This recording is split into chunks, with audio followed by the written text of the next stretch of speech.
celebramos esta fiesta grande del bautismo del Señor. Después de la Epifanía es otra manifestación. En este caso es en el momento del bautismo que Dios Padre se manifiesta declarándolo: este es mi Hijo muy amado, en quien tengo puesta mi predilección, ¿no? Interesante, es el Jesús adulto y es el Jesús en víspera de su misión pública, ¿no? Aquí Jesús, así como nació en el pesebre a la vida, en el bautismo nace a la vida pública y nace a su misión. Hasta ahora, misteriosamente, Jesús ha estado junto a María, José, trabajando, viviendo allí en Nazaret, 30 años, ¿no? Un misterio, este Señor silencioso, este Señor que a los 30 años sale para el anuncio, ¿no? Por otro lado, es la despedida de su casa para iniciar su misión. San Ignacio pone los ejercicios que para el bautismo Jesús se despide de su madre. Ignacio nos hace imaginar esa escena en donde Jesús ya encara para su vida pública y entonces se despide de la Virgen, se despide de San José. Hay una leyenda, un cuento que no es evangélico, dice que posiblemente, algunos dicen, la Virgen en aquel momento le regaló ese manto que después en la cruz los soldados se van a sortear porque era de una sola costura, dice, ¿no? Un poco una mamá cuando despide a sus hijos siempre les da algo, ¿no? Si es un viaje largo, le da alguna ropita, algún abrigo, sí, o a veces alguna comida para el viaje, ¿no? Es un gesto lleno de ternura. Uno puede imaginar esa despedida de Jesús a la Virgen, tiene que haber sido muy fuerte para ella, ¿no? Y a la vez también esta delicadeza de la Virgen, ¿no? Es la despedida de su casa, ¿eh? Por otro lado, es interesante, Jesús es ungido desde lo alto, ¿no? Tú eres mi Hijo muy amado, ¿no? Fíjense, en el momento de la confirmación de su misión, ¿no? Interesante también para nosotros, ¿no? La confirmación de nuestra misión no es un catálogo de instrucciones, no es un protocolo lleno de cosas, sino que cuando el Señor nos confirma en nuestra misión, el modo de hacerlo es recordarnos el amor que tiene por nosotros. Dios Padre del cielo, en el momento del bautismo, cuando comienza su misión, para darle fuerza para su misión, para confirmarlo en su misión, no le da una lista de instrucciones, sino que lo que le dice este es mi Hijo muy amado. También nosotros, frente a nuestras propias misiones, lo que necesitamos siempre es sentir que el Señor, a cada uno de nosotros, así como se lo dijo a Jesús, también tenemos derecho, diríamos así entre comillas, a dejárnoslo decir a nosotros. El Señor a cada uno de nosotros nos dice: vos sos mi hijo, vos sos mi hija muy amada, en quien tengo puesta mi predilección. Y el sabernos amados, en definitiva, es lo que nos da fuerza para nuestra misión, sea la que sea. Por lo tanto, esto. Comienza su misión, pero está claro también el modo distinto de presentarse como Mesías, ¿no? Se va a presentar como siervo, como servidor. Interesante, el momento del bautismo dice, Jesús llega al Jordán y se pone en la cola, ¿eh? Es decir, nadie sabía quién era, no es que llevaba un cartelito ni iba iluminado diciendo he aquí el Mesías, ¿no? Uno más. Jesús se puso en la cola esperando su turno. Un poco esa imagen, ¿no? Un Dios que hace la cola por nosotros, un Jesús que hace la cola con su gente, un poco como hace nuestra gente, nuestro pueblo, a veces esperando el ómnibus a la mañana, como hacen nuestros jubilados a veces, o no tan a veces, para cobrar una miseria, como hace nuestro pueblo, como hizo nuestro pueblo en la pandemia, para hisoparse, para vacunarse. O sea, Jesús hace cola, ¿no? Un gesto muy, muy hondo de humildad. ¿Cuántas veces nosotros intentamos sortear la cola? O buscamos algún pariente que nos libere de hacer cola y y entramos por el costadito, digamos, ¿no? El Señor no hizo así, ¿eh? no aprovechó el ser hijo de Dios. María le había enseñado seguramente a ponerse en la fila, a entroncarse en la historia como uno más. Estar en la cola, haciendo fila, es reconocer a los que están delante y es respetar a los que están detrás. Cómo nos cuesta a veces ser uno más, ¿no? Esta gracia. Quizá uno tenga a veces que pedir la gracia de ser uno más, ¿no? Y cuando llegue junto a Juan, Jesús se va a agachar para ser bautizado, ¿no? Primero interesante, Juan se resiste a bautizarlo. Lo conoce su primo, sabe quién es, por lo tanto, que de golpe el Señor llegue para bautizarse, Juan le dice, yo no te bautizo. Primero porque Jesús no necesitaba ser bautizado, porque el bautismo es para la liberación de los pecados y Jesús no lo tenía. Por lo tanto, es un gesto también de tremenda humildad del Señor, que se une a su pueblo pecador que somos nosotros. Se dice, se hizo pecado, no cometió, sino se hace pecado por nosotros, dice el apóstol. Cuando llega junto a Juan, se va a agachar para ser bautizado, como un día se agachó para entrar en el pesebre, como se agachará en el lavatorio de los pies, para finalmente en la cruz agachar la cabeza para salvación nuestra. Reclinando la cabeza, entregó su espíritu, dice el Evangelio, ¿no? A la espera de la resurrección. Interesante, una misión del Señor que se realiza sin publicidad, no llenando las plazas con voz atronadora y sin las armas que quizás uno esperaría, la fuerza, el poder, el miedo, las amenazas, en fin, toda esa artillería miserable que a veces uno lo ve en tantas formas de dominio y de poder en estos tiempos, ¿no? Comenzando por esta miserabilidad de la guerra y también tantas otras formas que sin ser guerra también se valen de la fuerza, del poder, de las amenazas, en fin. Jesús viene a anunciar el perdón y la misericordia, viene a restablecer el latido de nuestro corazón. Sus armas no son estas que hemos dicho, sus armas son la humildad, la dulzura, la mansedumbre, la comprensión de nuestras fragilidades, ¿no? Es un Mesías servidor, que no se abre camino aplastando a los frágiles, sino respetando al débil, al vacilante, al que tiene paso poco seguro. El bastón frágil en que nos apoyamos, Él dice, no lo quebrará, no apagará la mecha mortecina. Es un servidor que no viene a sofocar, no viene a aplastar, no viene a humillar, a pasar como un huracán que barre, sino que es un siervo capaz de animar, de dar confianza, de reforzar nuestra esperanza, portador de un mensaje y de una práctica de liberación para cualquier forma de esclavitud.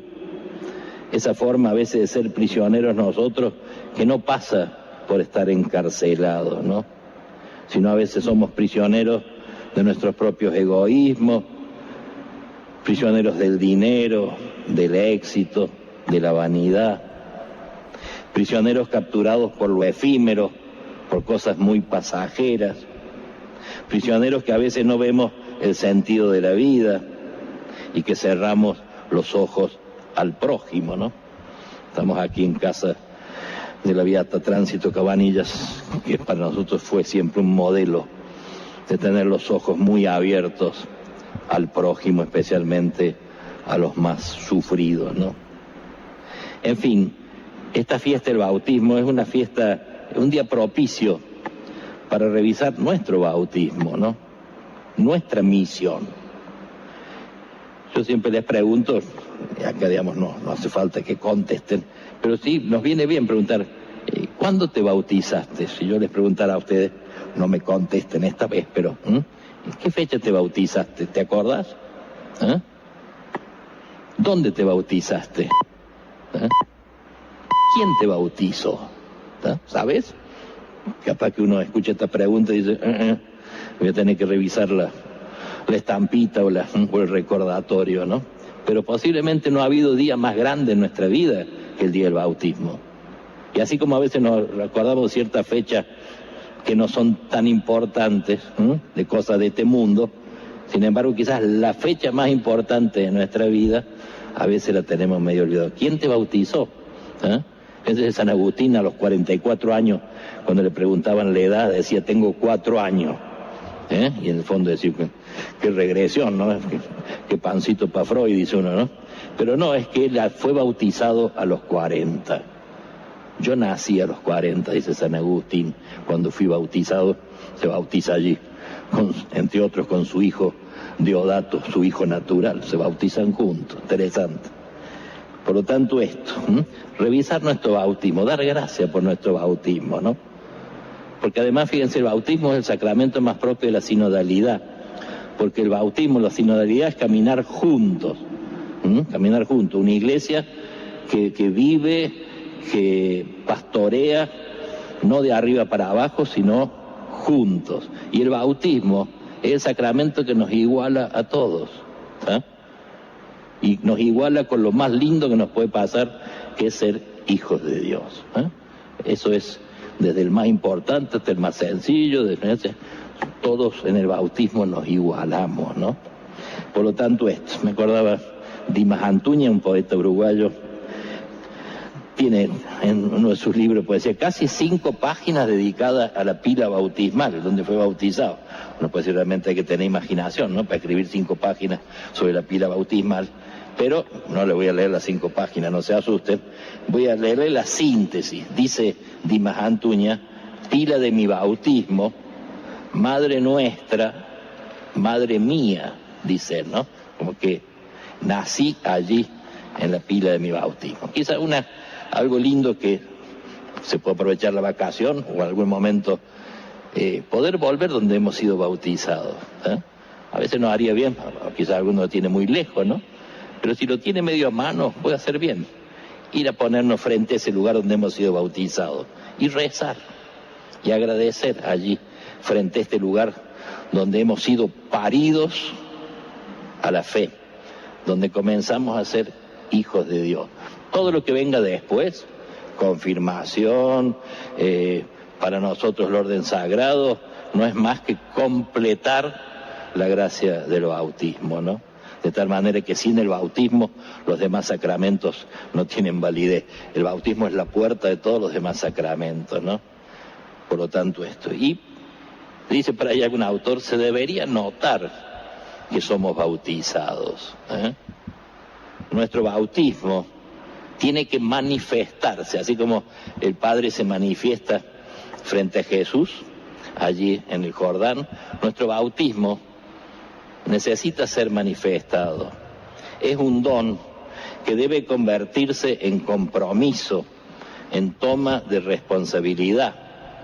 Así como cuando hemos sido bautizados, quizá algunos han sido bautizados grandes, pero seguramente la mayoría hemos sido bautizados niños, de alguna manera se dice que es honrar los compromisos que ese día del bautismo otros tomaron por nosotros, nuestros padres, nuestros padrinos.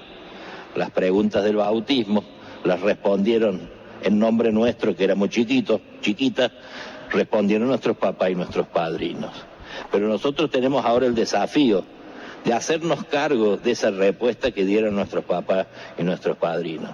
Ahora ya no son mis papás y mis padrinos, ahora yo soy el que digo sí creo, yo soy el que digo quiero ser cristiano, yo soy el que digo quiero cuidar a los pobres.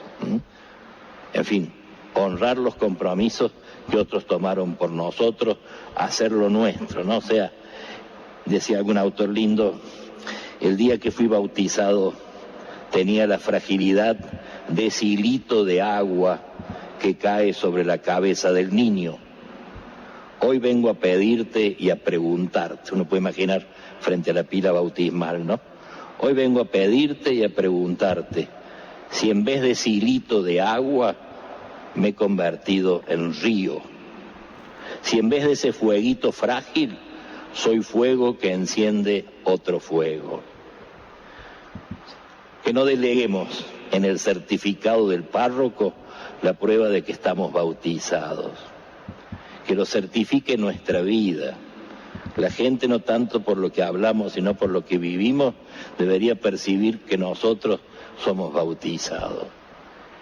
O dicho más en sencillo, o no tan, que somos cristianos, en el sentido más hondo de la palabra. Nuestro modo de actuar, parecido al modo de Jesús, lo más parecido posible. Estamos aquí en un ámbito de espiritualidad franciscana, ¿no? Y justamente Francisco fue eso, ¿no?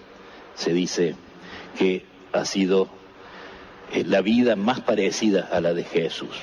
Es difícil probar si el más santo, ¿no? Lo sabrá Dios. Pero en todo caso, el modo de vida de Francisco de Asís fue lo más parecido a la vida de Jesús. Y aunque no tengamos que hacer lo mismo, porque cada uno tiene su propio carisma y su vida, pero que nuestra vida se parezca lo más posible a la vida de Jesús, a la vida de San José, de la Virgen, ¿no?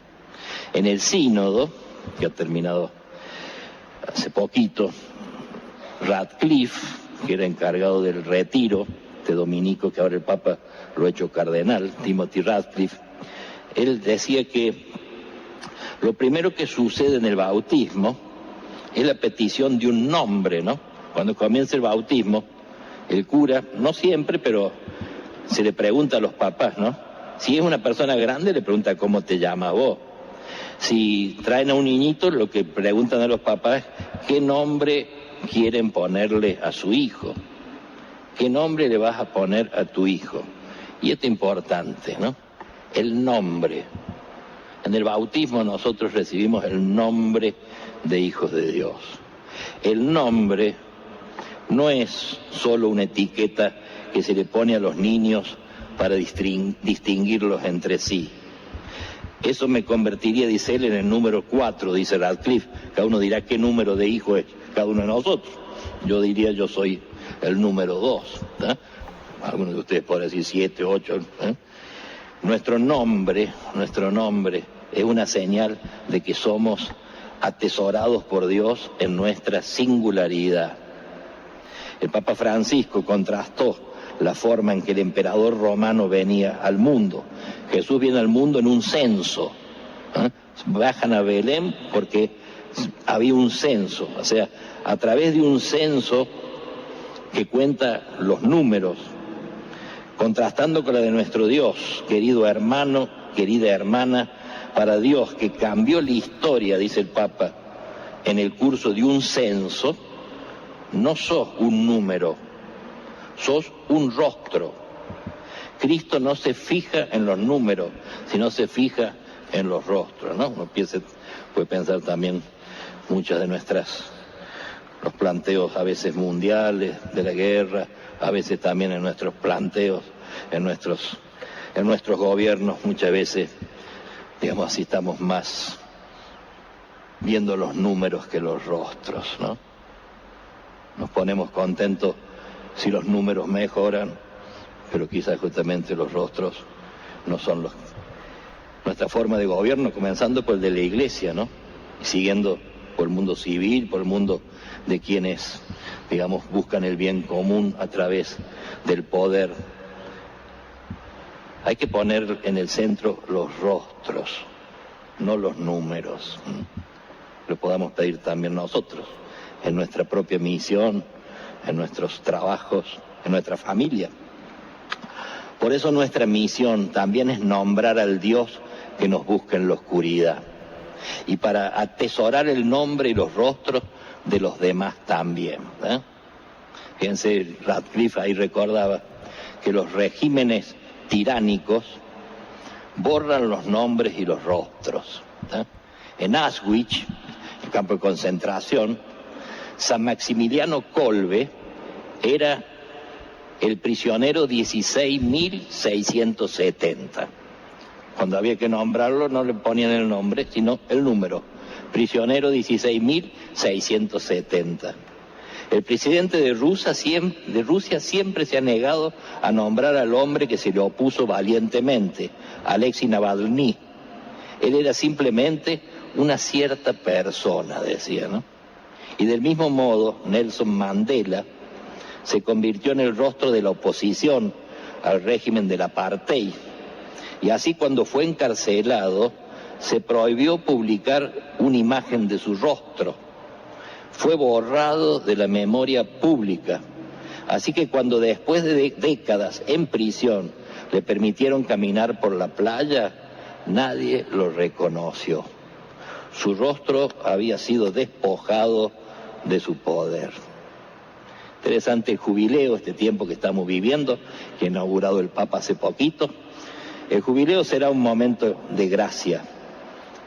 Si nos animamos a mirarnos los unos a los otros con compasión, si nos animamos a ver personas que son como nosotros, compañeros en la búsqueda, heridos como nosotros, ojalá también gozosos nosotros como nuestros hermanos.